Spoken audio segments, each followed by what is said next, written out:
What's going on, YouTube, Facebook? Hey, I'm trying to get back to this blog. Here I am again. I was thinking about this idea of only God can judge me. And I know a lot of people have said something about it, but I'm going to say something about it today. You know, two things I want to say about that. First one is when I was a kid, if I was out in the neighborhood and I was doing something wrong, there was an expectation that any parent or any adult at any given time could come alongside and say, do you know what? You're doing the wrong thing.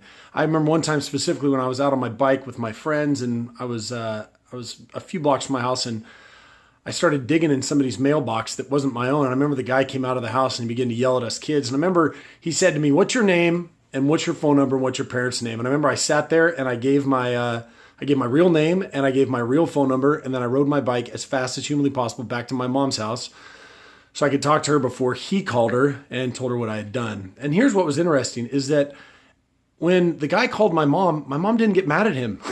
She didn't say, hey, why are you yelling at my kid? Or I'm going to sue you, or you're wrong, or all these other things.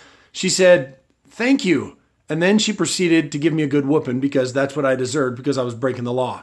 And I think if maybe people come to the realization that when somebody's trying to steer you away from evil, they're not judging you. They're trying to help you. It's one thing if you're judging what somebody wears or, you know, what kind of job they have or something like that. But if you're doing something that's illegal or you're doing something that could be harmful, or as a Christian, something that's sinful, man, when someone squares you away and comes up and says, hey, man, I don't think I would do that if I were you.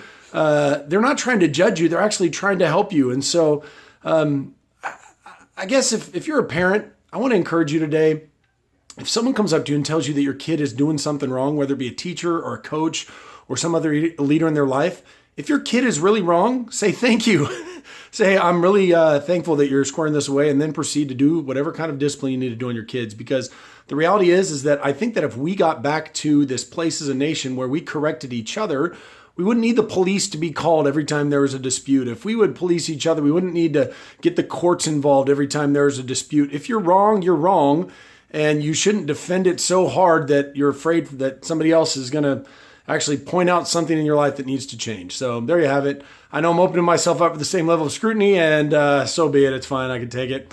I love you guys. Thanks for listening. Remember to like and share. Have a good day. Bye.